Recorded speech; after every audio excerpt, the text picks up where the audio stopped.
As with last year's iPad Air, I used a heat gun to loosen the adhesive that holds the front panel to the aluminum case.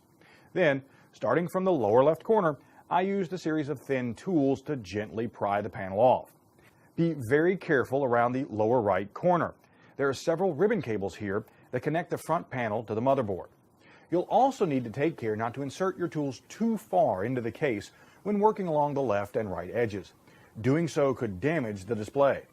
Luckily, however, thanks to the Air 2's new laminated display, you no longer need to remove the front glass panel and the display screen as separate parts. Once you disconnect its cables, you can remove the whole assembly. As with last year's Air, the battery is on the left, the motherboard on the right, the cameras and antennas along the top, and speakers and the lightning connector at the bottom. Now, this is a Wi-Fi only model, so it lacks some of the components present in the cellular version. Now, looking at the front panel, we can see the fused display panel, the repositioned ribbon cables, and the Touch ID enabled home button. Now, unfortunately, the battery and most other components, including the motherboard and their connector cables, are glued to the metal case. Now, forcing them loose could damage them, and I want to put this back together in working order, not destroy it. So I'm going to end our cracking open here.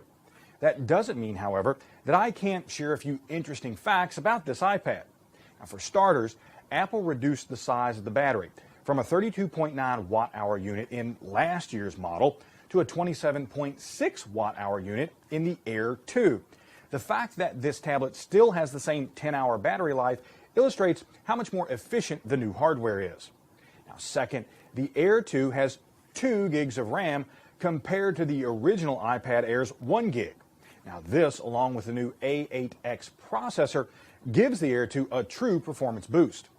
And lastly, and perhaps most interestingly, there's an NFC chip hiding under the motherboard's metal shields, the same one used on the iPhone 6 and iPhone 6 Plus. Now, the Air 2 does support Apple Pay, but not tap to pay at the register, so the existence of this chip seems a little odd. Perhaps Apple will enable tap to pay at a future date.